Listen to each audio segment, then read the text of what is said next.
Halo Rebasaners, apa kabar kalian? Semoga selalu dalam keadaan sehat ya. Kalian kalau kerja pakai kendaraan apa nih? Ada yang naik kereta nggak? Kalau ada, gua mau kasih tahu jangan malam-malam ya, apalagi sampai mau tengah malam. Ih, takutnya nanti kayak di film yang mau aku bahas ini berjudul Kisaragi Station 2022. Menceritakan tentang seorang gadis yang pulang bekerja dengan menggunakan kereta. Namun kereta yang ditumpanginya membawa gadis itu ke tempat yang tidak diketahui keberadaannya. Penasaran kan bagaimana cerita lengkapnya? Yuk langsung aja kita ke alur ceritanya. Di awal film kita diberitahu tentang sebuah kisah di mana pada 8 Januari tahun 2004 ada seorang wanita yang hilang bernama Hasumi. Cerita ini berdasarkan dari konten terbitan asli. Lalu terlihat wanita yang tersesat di antah-berantah dengan kondisi yang berdarah-darah. Kemudian scene memperlihatkan seorang mahasiswi bernama Haruna duduk santai di dalam kereta sambil melihat artikel tentang stasiun Kisaragi yang terkenal sebagai stasiun arwah di zaman modern. Setelah turun dari kereta, Haruna pergi mengunjungi kediaman seorang wanita bernama Yumiko. Sebelumnya, Haruna sudah menghubungi Yumiko untuk meminta izin bertamu dan mewawancarai dirinya. Lalu saat bertamu, Haruna bertemu dengan keponakan Yumiko yang ingin pergi ke sekolah bernama Yuri. Haruna adalah mahasiswi yang mengambil jurusan di bidang antropologi.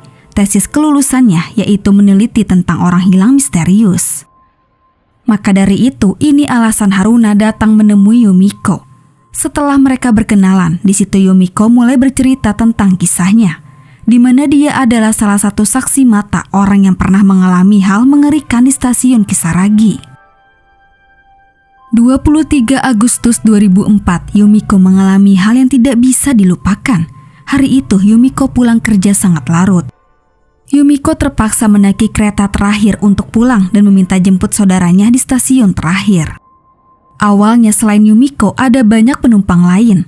Namun setelah beberapa saat kemudian, Yumiko yang duduk di bangku kereta tidak sadar bahwa dia tinggal sendirian. Yumiko tidak tahu kemana penumpang lain pergi. Tapi keanehan tidak sampai di situ. Yumiko melihat kereta melewati terowongan. Sedangkan Yumiko paham betul kalau kereta yang dia tumpangi seharusnya tidak melewati terowongan. Sampai di situ Yumiko tidak ingat apa-apa lagi. Kemudian ketika terbangun, Yumiko mendapati ponselnya tidak ada sinyal sama sekali. Lalu Yumiko melihat dirinya di gerbang kereta itu bersama 5 orang penumpang, 3 lelaki dan 2 perempuan. Yang pertama ada bapak-bapak pekerja bernama Okito. Lalu 3 sahabat bernama Rui, Raiga dan Eriko. Dan terakhir gadis sekolah bernama Miyu yang masih memakai seragam. Kemudian Yumiko mencoba mendekati ruang operator, akan tetapi pintunya terkunci dan terhalang. Sama seperti Yumiko, 5 orang yang ada di situ setelah terbangun bingung dengan apa yang sudah terjadi. Tidak lama kemudian, kereta itu berhenti tepat di stasiun yang bernama Stasiun Kisaragi.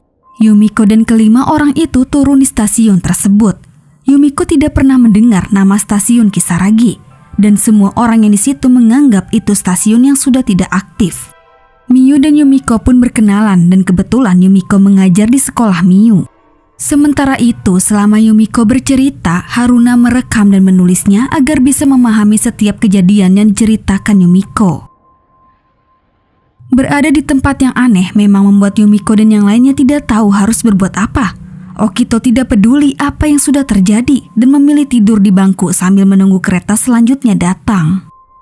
Sementara ketiga sahabat, Rui, Eriko, dan Raiga berkelahi dan mereka memilih pergi dan meninggalkan yang lain. Setelah mereka pergi, Yumiko dan Miyu mencoba berkeliling di sekitar. Namun aneh sekali, di mana tidak ada orang sama sekali selain mereka. Tidak lama kemudian, Yumiko melihat Rui dan Eriko yang berlari ketakutan. Tidak mau ambil resiko, Yumiko dan Miyu ikut kembali ke stasiun. Di situ terlihat Rui dan Eriko begitu ketakutan. Rui mengajak Eriko dan memutuskan pergi dari stasiun tersebut untuk menelusuri jalan melalui rel kereta. Tidak tahu harus melakukan apa lagi, Yumiko dan Miyu memutuskan untuk ikut juga menelusuri jalan rel kereta dan meninggalkan Okito yang tidak mau pergi. Di tengah perjalanan, Rui akhirnya menjelaskan apa yang sudah terjadi. Tadi saat mereka sedang mencari toko, mereka dikagetkan oleh Raiga yang tiba-tiba berubah menjadi aneh. Kemudian Eriko menerima video call dari Raiga yang memperlihatkan wajahnya berubah menjadi mengerikan. Di waktu yang bersamaan, mereka dikejutkan oleh kemunculan Okito yang tingkah lakunya begitu aneh, di mana sesuatu mengubahnya menjadi meledak dan tewas. Mereka semua ketakutan dan terus berlari sampai akhirnya mereka bertemu dengan seorang kakek misterius yang memperingati mereka untuk hati-hati. Ngerinya si kakek menghilang dan berpindah berada di belakang mereka. Tentu saja hal itu membuat semuanya panik, lalu secara mengejutkan Raiga muncul yang membuat suasana semakin menegangkan. Kejadian itu akhirnya membuat Eriko menghilang bersama si kakek dan Raiga juga ikut menghilang. Tidak terima pacarnya hilang, Rui sangat marah dan menyalahkan Yumiko. Dengan emosi, Rui mencoba membunuh Yumiko. Beruntung Yumiko dapat melawan balik dan dia mencoba kabur bersama Miu. Di tengah-tengah pelarian, kaki Yumiko terkilir dan dia meminta Miu untuk kabur duluan. Di situ Rui berhasil mengejar mereka dan mencoba membunuh Yumiko. Namun di situ Miu memutuskan kembali untuk menolong Yumiko. Dan secara mengejutkan, Rui tertangkap oleh sesuatu dan dia tewas dengan cara mengenaskan. Yumiko dan Miu berusaha keluar dari terowongan itu yang seperti mimpi buruk. Setelah keluar dari terowongan, tidak lama datang seorang pengemudi baik hati yang menawarkan mengantar mereka untuk pergi ke rumah sakit. Yumiko yang memang membutuhkan pertolongan, dia dan Miu mau aja ikut dengan si pria itu tanpa curiga. Namun di tengah-tengah perjalanan, keanehan mulai terjadi kembali, di mana si pria tersebut tiba-tiba berubah menjadi sosok hantu yang meneror mereka. Miu dan Yumiko beruntung bisa kabur dari incaran makhluk tersebut. Kemudian mereka lari ke sebuah tempat yang di mana tempat itu ada sebuah portal menuju ke dunia nyata. Namun untuk masuk ke portal itu tidak semudah yang dikira, di mana sosok makhluk pria itu muncul kembali untuk menghadang mereka. Di situ Yumiko berkelahi dengan si makhluk dan dia meminta Miu agar pergi ke portal duluan. Dengan terpaksa Miu masuk ke portal duluan, namun ternyata portal itu tipuan yang membuat Miu seketika tewas menghilang. Di waktu yang bersamaan, secara ajaib Yumiko malah yang berhasil kembali ke dunia nyata. Tidak sekedar hanya berhasil ke dunia nyata, tapi ternyata Yumiko kembali setelah 7 tahun kemudian. Yumiko hampir tidak percaya, tetapi itulah kenyataannya. Cerita horor Yumiko sampai di situ saja. Haruna yang mendengar itu percaya tidak percaya, tetapi dia mencoba memahami alur cerita yang telah diceritakan oleh Yumiko. Yumiko memberitahu bahwa dia sangat menyesal karena tidak bisa kembali bersama Miu, siswa yang begitu baik. Pernah sesekali Yumiko kembali ke stasiun untuk masuk ke dunia aneh itu dan menyelamatkan Miu. Tetapi hal itu tidak pernah dia alaminya kembali. Yumiko sangat menyesal telah menyuruhnya masuk ke dalam portal. Haruna mencoba mengerti perasaan Yumiko. Setelah mendapatkan apa yang dia butuhkan, Haruna pun pamit pulang. Namanya urban legend, tentu saja Haruna tidak percaya 100%. Iseng-iseng Haruna pun memutuskan untuk mencoba apa yang dilakukan Yumiko yang waktu itu tidak sengaja masuk ke dunia lain. Di situ Haruna tepat sebelum tengah malam, Haruna menaiki kereta terakhir untuk perjalanan pulangnya. Awalnya Haruna santai dan terlihat juga banyak penumpang lain yang menaiki kereta bersama Haruna. Namun tepat jam menunjukkan pukul tengah malam, secara aneh dan tiba-tiba hanya Haruna yang berada di kereta sendirian. Sekarang Haruna percaya urban legend ini memang nyata.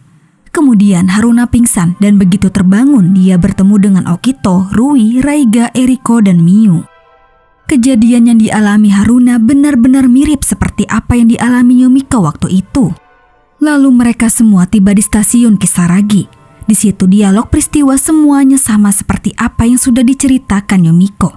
Tidak disangka Haruna benar-benar bisa berhasil masuk ke dunia lain. Di situ Haruna mulai melakukan sebuah rencana di mana dia akan membenarkan peristiwa yang salah sehingga mereka semua tidak mati dan selamat. Haruna pun berkenalan dan mencoba akrab dengan Miu. Kemudian Haruna mengikuti Rui, Eriko, dan Raiga yang pergi dari stasiun. Sebelum hal yang mengerikan terjadi, Haruna menghentikan pertengkaran Rui dan Raiga.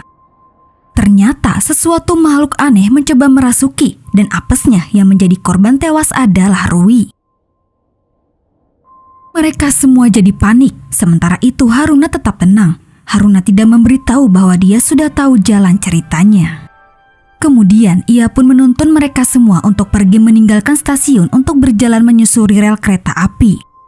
Di tengah perjalanan Haruna berhenti dan sadar bahwa Okito akan menyusul yang akan mengagetkan mereka. Tetapi di situ dia malah mengalami abok berat karena segelas abok yang seharusnya jatuh berhasil diambil Haruna lalu diminum habis oleh Okito. Karena muntah-muntah, sosok yang mencoba membunuh Okito gagal untuk merasukinya. Berkat Haruna, Okito berhasil diselamatkan. Kemudian mereka yang masih selamat bertemu dengan si kakek-kakek misterius. Haruna tahu apa yang akan terjadi. Di situ dia mendorong sosok Rui ke si kakek yang kemudian mereka meledak. Untuk peristiwa itu, Haruna berhasil mengubah jalan cerita sehingga tidak ada korban yang tewas. Setelahnya, Okito, Haruna, Miyu, Eriko, dan Raiga berjalan terus hingga memasuki sebuah terowongan. Haruna akhirnya bercerita kepada mereka bahwa pada kejadian yang sebenarnya, terowongan itu tempat berkelahi dia dan Rui. Haruna menjelaskan semua kepada Miyu apa yang sebenarnya terjadi. Dia menyemangati mereka agar semuanya bisa kembali ke dunia nyata. Terutama untuk dirinya dan Miyu, karena Yumiko sangat ingin sekali menyelamatkan Miyu. Setelah mereka berhasil keluar dari terowongan, pria pengemudi hantu itu datang menemui mereka.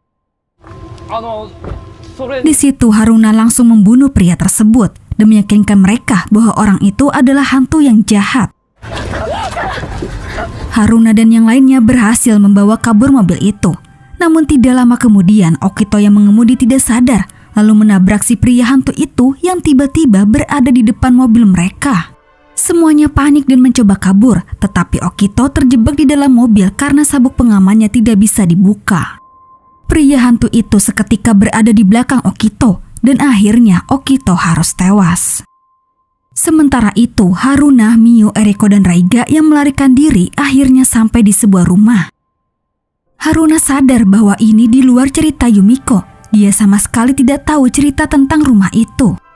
Tidak ada pilihan lain, mereka semua akhirnya masuk ke rumah tersebut untuk bersembunyi. Rumah itu terlihat rapi, tapi tidak ada yang menempati. Namun ketika mereka berbagi kamar, Raiga dikagetkan oleh kemunculan Rui. Eriko mencoba menolong, tetapi mereka bertiga harus musnah begitu saja. Tersisa Haruna dan Miyu. Dari situ mereka mulai diteror oleh hantu si pria. Namun di waktu yang bersamaan juga, Haruna melihat portal itu muncul di dekat mereka. Haruna mengingat jelas apa yang dilakukan Yumiko yang membuat dia kembali ke dunia nyata. Portal itu adalah jebakan. Haruna akhirnya memutuskan untuk menyelamatkan dirinya sendiri agar kembali ke dunia nyata. Akhirnya di situ dia memilih melawan si pria, lalu membiarkan Miyu pergi ke portal tersebut. Namun tanpa diduga-duga bukannya Haruna yang kembali, tetapi dirinya malah terjebak di dunia itu selamanya. Haruna panik dan tidak bisa menerima nasibnya. Kemudian di situ terlihat sosok bola mata besar yang membuat mata sebelah Haruna menghitam. Di sisi lain terlihat Miyu akhirnya berhasil kembali ke dunia nyata. Di tempat dia muncul sudah ada Yumiko yang menunggu. Lalu Yumiko menghampiri Miyu dan mengatakan bahwa dia sudah lama menanti Miyu kembali. Miyu tidak ingat sama sekali apa yang sudah terjadi. Yumiko pun mengatakan siapapun yang pertama melewati portal, dia akan berhasil kembali ke dunia nyata. Dan ternyata Yumiko telah menipu Haruna pada ending di dalam ceritanya. Yang sebenarnya terjadi, dulu Yumiko lah yang telah melewati portal duluan. Yumiko ternyata merencanakan ini untuk memanfaatkan ketertarikan Haruna dengan ceritanya untuk menyelamatkan Miyu. Pada adegan terakhir, terlihat Yuri bersama temannya lupa waktu main hingga larut malam. Dia pun memutuskan pulang dengan menaiki kereta. Namun ternyata dia orang ketiga yang tanpa sengaja dia sampai di stasiun Kisaragi yang ada di dunia lain. Sama seperti sebelumnya, dia bertemu dengan Okito, Rui, Raiga, dan Eriko. Namun orang yang kelima bukan Miu lagi, di mana sekarang Haruna lah yang menggantikan sosok Miu di dunia lain. Dan film pun selesai. Nah, itulah alur cerita film dari Kisaragi Station. Oke guys, cukup sampai di sini dulu ya. Terima kasih yang udah nonton. Mohon maaf jika ada salah-salah kata ya guys. Dan jangan lupa subscribe channel Adesis. Sampai jumpa di video selanjutnya. Bye.